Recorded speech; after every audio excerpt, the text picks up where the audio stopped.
There is a peculiar physical property to money that does not appear in any economics textbook or ledger. It is the property of weight accumulation over time. When a financial decision is first presented, a letter from a bank, an idea to invest, a realization that insurance is necessary, it possesses a certain manageable mass.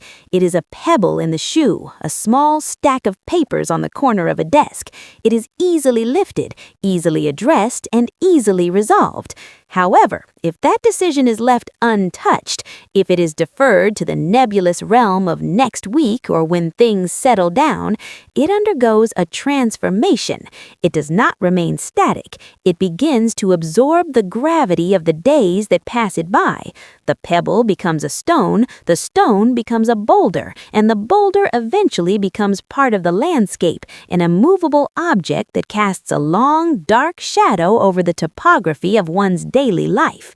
This phenomenon is the silent crisis of financial procrastination, a psychological and mathematical reality where the cost of waiting is paid not just in currency but in the exponential growth of emotional burden, complexity, and lost opportunity. To understand why this heaviness accrues, we must first look at the psychology of the delay itself. Human beings are not naturally wired for long-term financial conceptualization. Our evolutionary history prepared us for immediate threats and immediate rewards, the tiger in the bush or the fruit on the tree. The concept of compound interest, retirement planning, or distinct asset allocation is a modern invention that sits uncomfortably on our ancient neural architecture. When we face a financial decision, particularly one involving complexity or potential loss, our brains often default to a mechanism known as avoidance coping. We instinctively recoil from the discomfort of the unknown. We tell ourselves that we are waiting for more information or for a better time, but in reality, we are engaging in a form of emotional self-defense. We are protecting our present selves from the stress of the decision, unaware that we are essentially borrowing peace of mind from our future selves at a predatory interest rate. This borrowing creates a phantom debt. Every day a financial decision is postponed, a small, invisible line item is added to a mental balance sheet. This is the worry tax. It is the low-level hum of anxiety that exists in the back of the mind when you know a tax return is unfiled, a will is unwritten, or a savings account is stagnant. Initially, this hum is barely audible, but as weeks turn into months, the noise increases. The brain, in an attempt to manage this open loop, must expend energy to suppress it. This is where the true weight begins to settle in. It is not just the financial task itself that is heavy. It is the sustained effort required to ignore it. We carry the unmade decision with us into our sleep, into our relationships, and into our work. We become fatigued not by what we have done, but by what we have not done. The tragedy of this delay is that while we are paralyzed by the emotional weight, the mathematical reality of the financial world continues to march forward without us. Money is dynamic. It is a river, not a pond. When we stand still on the bank, the currents of inflation, market movement, and opportunity cost continue to flow. By waiting, we are not pausing the game. We are simply losing our turn over and over again. Consider the compound effect of postponement on decision complexity. A problem that is ignored rarely remains the same size. It tends to metastasize. A small credit card balance left unaddressed grows through interest and penalties into a debt that requires a complex restructuring strategy. A leak in a roof, deferred for financial reasons, eventually rots the beams and destroys the insulation, turning a minor repair into a catastrophic renovation. The decision, which was once simple, pay this amount or fix this tile, has now mutated into a multi-headed hydra of logistical and financial crises.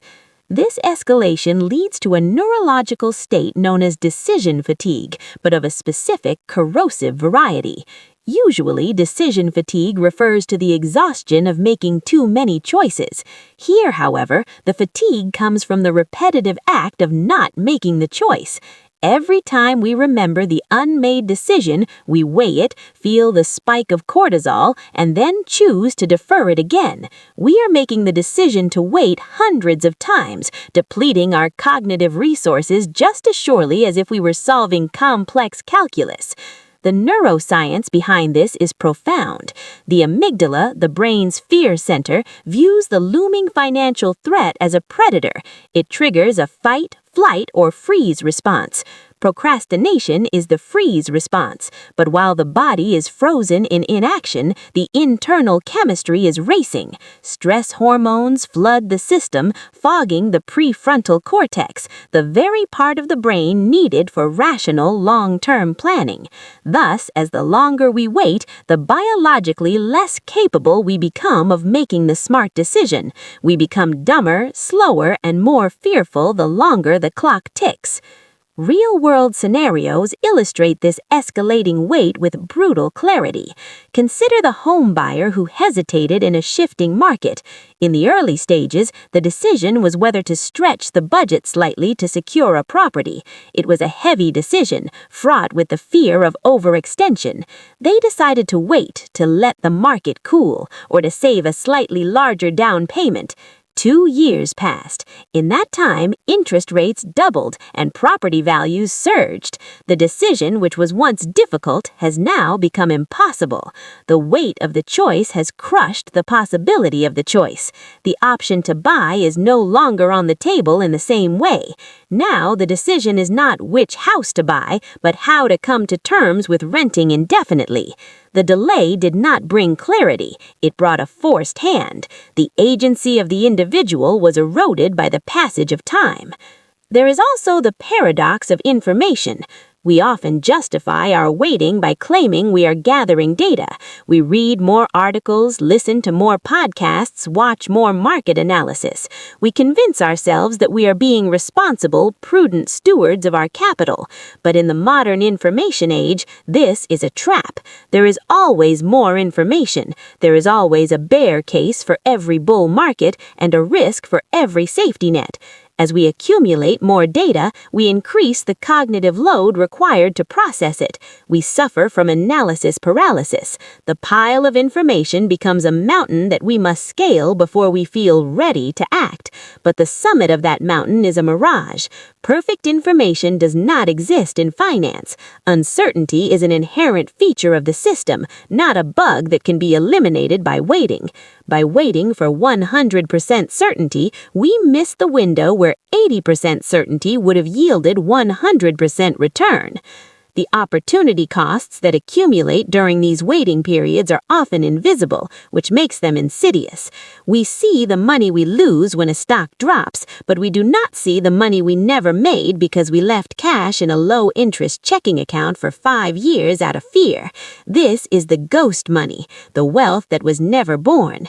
It is the compound interest that never started its geometric climb. Over a lifetime, the difference between starting an investment strategy at age 25 versus age 35 is not just 10 years of savings, it is often half of the total potential portfolio value at retirement. The weight of this lost potential is not felt immediately. It is felt decades later, a heavy realization that the most valuable asset, time, was squandered in the name of safety. Furthermore, uncertainty grows with time. It does not diminish. We often tell ourselves, I'll wait until things are more stable, but stability is a retrospective illusion. The world only looks stable in the rear-view mirror. In the windshield, it is always chaotic. By waiting for stability, we are waiting for a fiction. As time passes, the variables in our lives multiply. We get older, our health changes, our family needs shift, the economy cycles. A decision that was straightforward 5 years ago becomes entangled with new layers of life's complexity. A career move that was risky but exciting at 30 becomes terrifying at 40 with mortgage and tuition payments. The delay stripped the decision of its potential for adventure and replaced it with the sheer gravity of obligation. The emotional toll of unresolved financial decisions bleed into our identity. We begin to identify as someone who is bad with money or indecisive. This self-labeling creates a status quo bias. Because we haven't acted in the past, we feel a consistency pressure to not act in the present. We normalize the anxiety. We normalize the inefficiency. We develop a learned helplessness, where the financial world feels like something that happens to us, rather than something we participate in. This is often reinforced by cultural factors. In many societies, talking about money is taboo. We suffer in silence, assuming everyone else has it figured out.